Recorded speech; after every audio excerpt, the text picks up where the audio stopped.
In a previous episode, I've had my fair share of sailing on a fairly rough and windy day. Now, admittedly, today it's less windy, but according to my guest, it can get pretty rough. So, let's see what's going to happen. I'm Paul Brown. This is West International.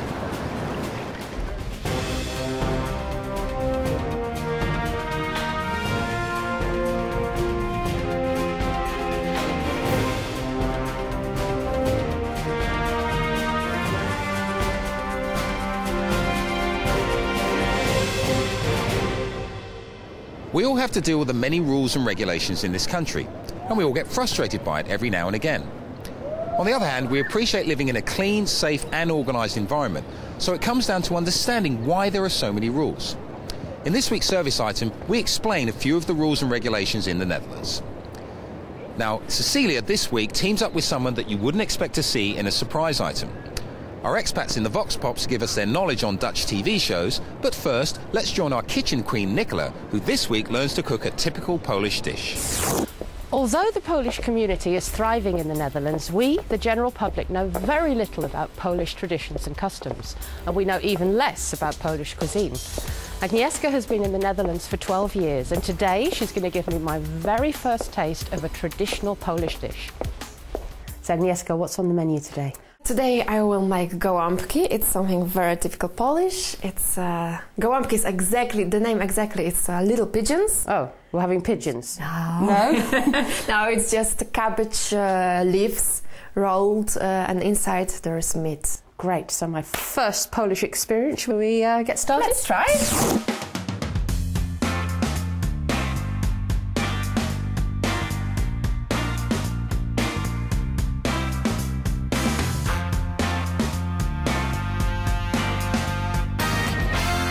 So 12 years ago, you arrived in Holland, fresh, young and innocent.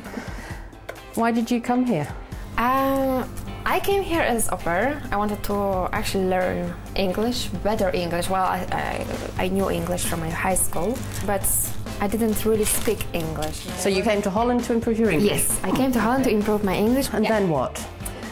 My plan was to go back to Poland to study. That time I found Haagse Hogeschool with English studies, international business and management, and I thought, okay, I will stay. I had full support from my parents, from my father. They were really like, okay, just do it. Wow. Although I was signed in already at the university in Poland. You've got understanding parents. Yeah, especially my father. I think it's also has got something to do with the past, you know, that he didn't have such possibilities and he wanted to open everything for me.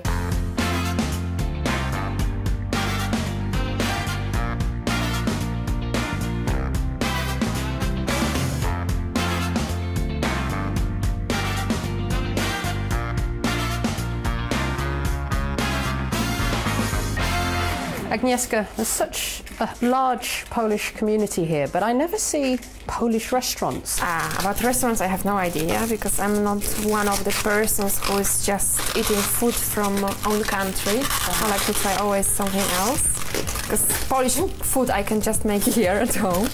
What about shops? Do you have Polish shops? Shops, yeah, we've got a few shops in The Hague, as long as I know. There are like 2 or 3. And actually I know, because I was checking recently on the internet, I know that they're all over the Holland also. Would you say that the Polish stick together? I think younger people, not necessarily. They're the ones that maybe that are studying here.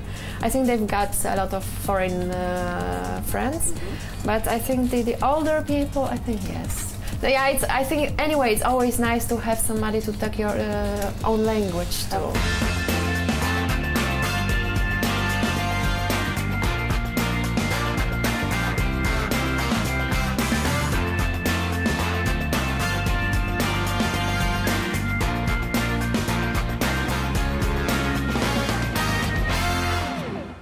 And did you get married in Poland or in Holland? In Poland. Why? My husband wanted definitely to get married in Poland. Your Dutch husband wants to get married in Poland. Yeah. Why? Because he knew from the stories how the Polish wedding looks like, and he loves the stories. He's a big party animal.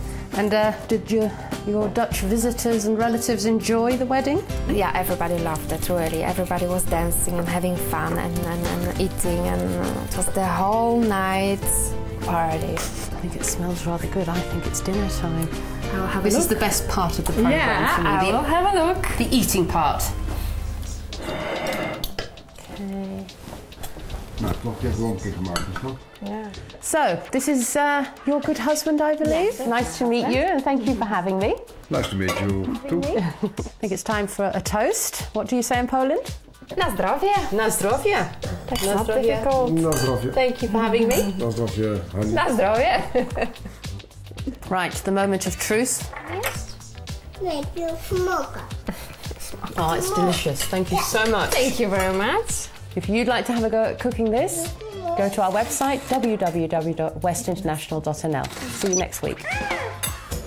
The Office, and my name is Earl. Michael, quite a number.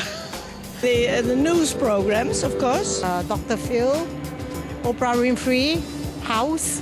I like a show called OC. I don't have a TV home. I don't watch TV that much. Simpsons. It's just amazing. I don't have a specific TV program. I just look at when I come home, I'm just too tired that I just plug on the TV. For hot Dutch program, I like Egg Vertrek and Memories. Lingo is my favorite television show, one of my favorite television shows, because I can increase my knowledge of the Dutch language. And Power and Vitamin sometimes, and Studio Sports. Sometimes I watch Nederland 1, but mainly I guess it would be Studio Sport. If you're a dog owner, you have to be aware of many rules. For example, you have to pay a tax on every dog that you own, and you also have to register your dog with the municipal tax register. You also run the risk of high fines for rules you might not even be aware of. Rules for dog owners is just one example of the many regulations you may encounter. Most rules and regulations apply to everyone, but it's important to know that they can vary between the different municipalities in this region. It sometimes also depends what type of expat you are to know what kind of rule applies in your situation. For example, foreigners with a diplomatic status are subject to some exceptions. If you come to live in the Netherlands, you will encounter a lot of rules and regulations that some are very unfamiliar. The local municipality is a very good starting point to inquire about what you need to do. You can contact your local municipality by different means. You can visit the website, send an email, come in person, or call us. We advise you to call us because then we can verify if you have understood everything that applies in your situation, and also we can help you on your way. Your municipality is a very good gateway to other governmental organizations. For example, we can help you to apply for child benefit with the tax administration or Belastingdienst. So, let's take a closer look at a few general rules and regulations. In the Netherlands, we are trying to separate as much of the domestic waste as possible. Domestic waste is collected on a weekly basis. At your house, you'll find probably a waste bin for domestic waste and a green one for organic waste. In your neighborhood, you'll find special bins for glass, paper and textiles. You can inquire at your municipality what the schedule is for collecting it and where you can bring other waste. If you have larger pieces of waste, for example a refrigerator or an old sofa, most of the time it can be collected for free. Some municipalities have monthly collecting times, but most of the time you can make an appointment and it will be picked up. We always get a lot of inquiries about the tree felling license. This is very unfamiliar for a lot of expats because you need a license if you want to fell or move a tree that is in your own garden. If your tree that you want to fell is very close to your neighbors, you will need their permission as well. You don't always need the license. But for example, if your garden is larger than 70 square meters, you will always need a tree felling license. When you inquire about a tree felling license, we will also explain something about the flora and fauna around the tree, because it's a habitat for other living things. So there are some months in the year that you can't fell or move a tree. Apart from the gardening license, there's also a lot to learn about parking permits, municipal taxes, and the many different registrations, something for which the Dutch system is very well known.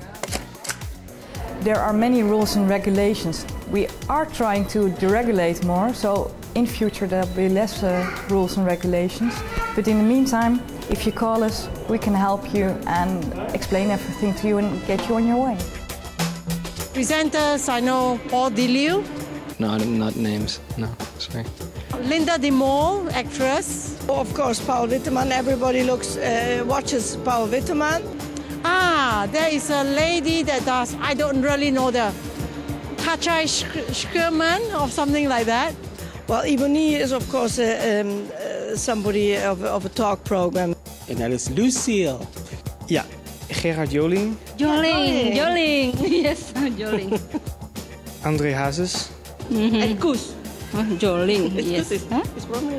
Joling. I'd say I don't watch TV while I'm in Holland. And now for something completely different. We all know Holland is a small country, but you may be aware there's even a miniature version of Holland as an attraction park in The Hague. Today, Cecilia is there with none other than our Nicola. Now, we're all used to seeing Nicola in her cooking item, but today she's playing a very different role.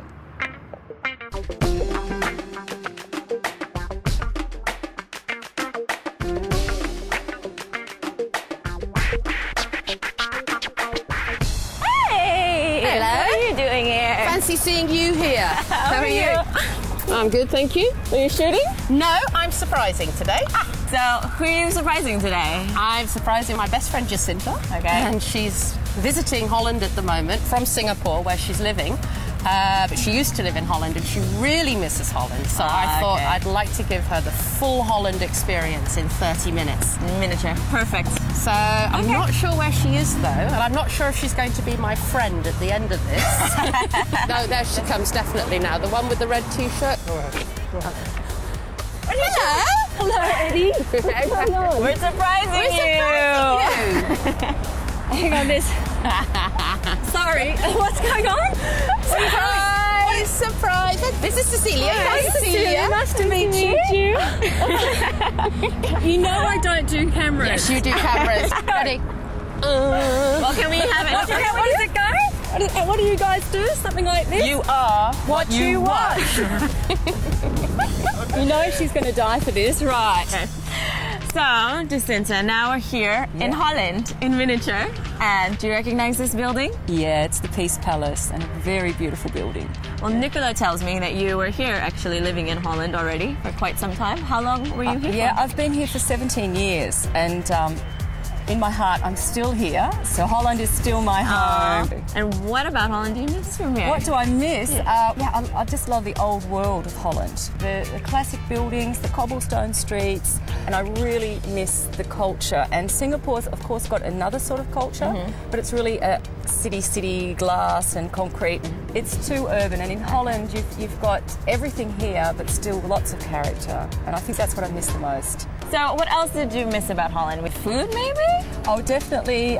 My husband's Dutch, and every time I go back to Singapore, I have to take 2 lots of ontbijt koek. I have to take stroopwafels. Oh, of course, the dropjes. Absolutely. So I'm extra weight just carrying back his supplies from Holland. What are you guys doing in Singapore?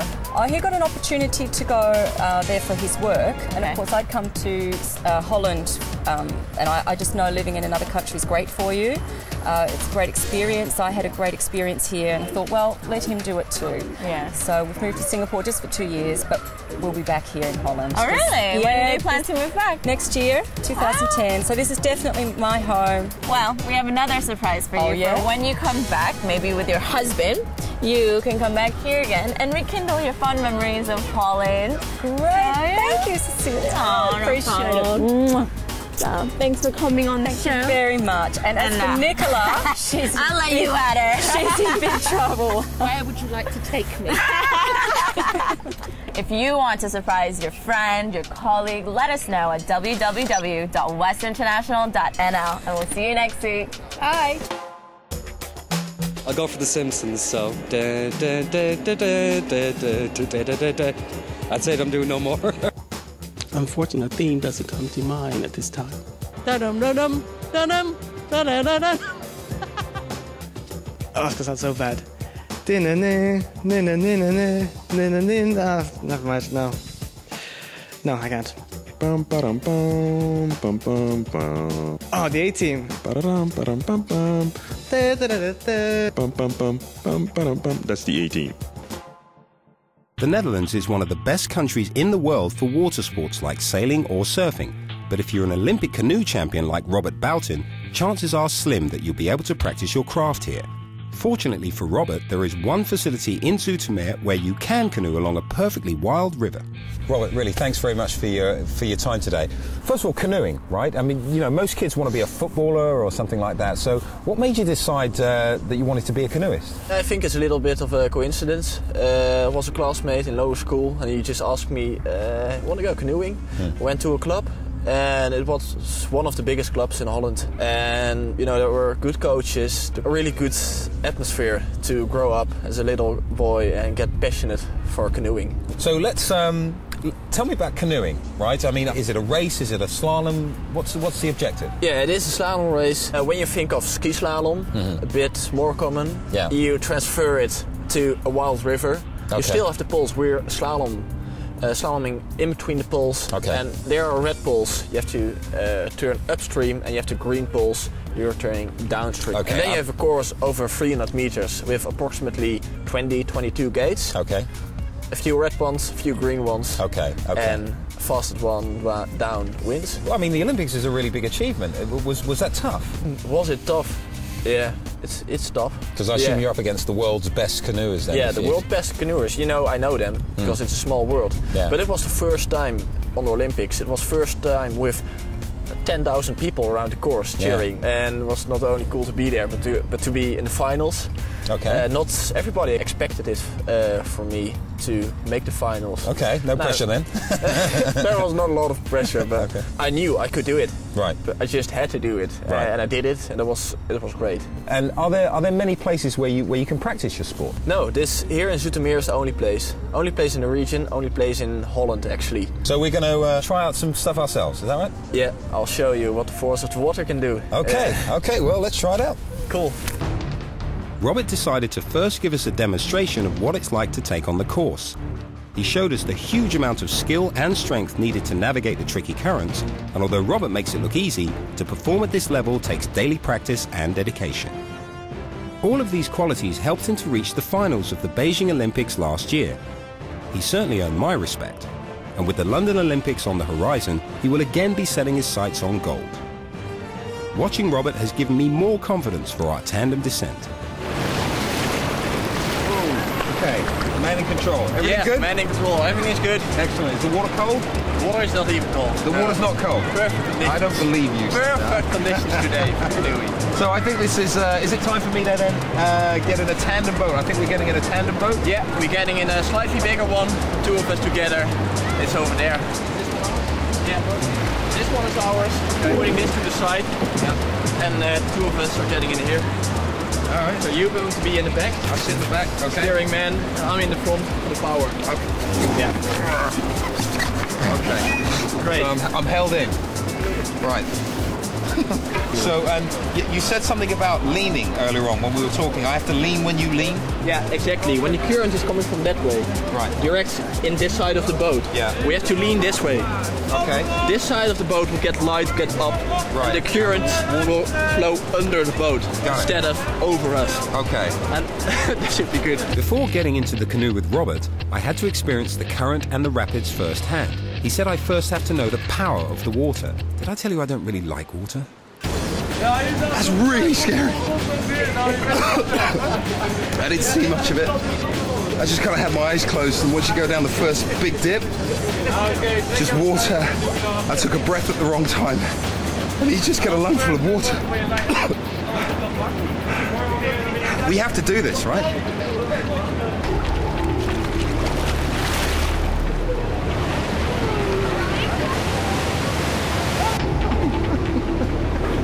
Good. We're good, we're good, we're good. Heroes.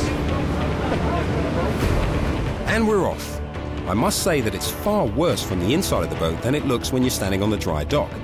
As we descended at high speed, taking obstacle after obstacle and fighting against the strong currents, Robert struggled to keep control of the boat, whereas I, on the other hand, was struggling just to stay in the boat. It was an exhilarating ride that wore me out completely, but it was over in the blink of an eye. Even though it was a fantastic experience, I'm not so sure I'd try it again.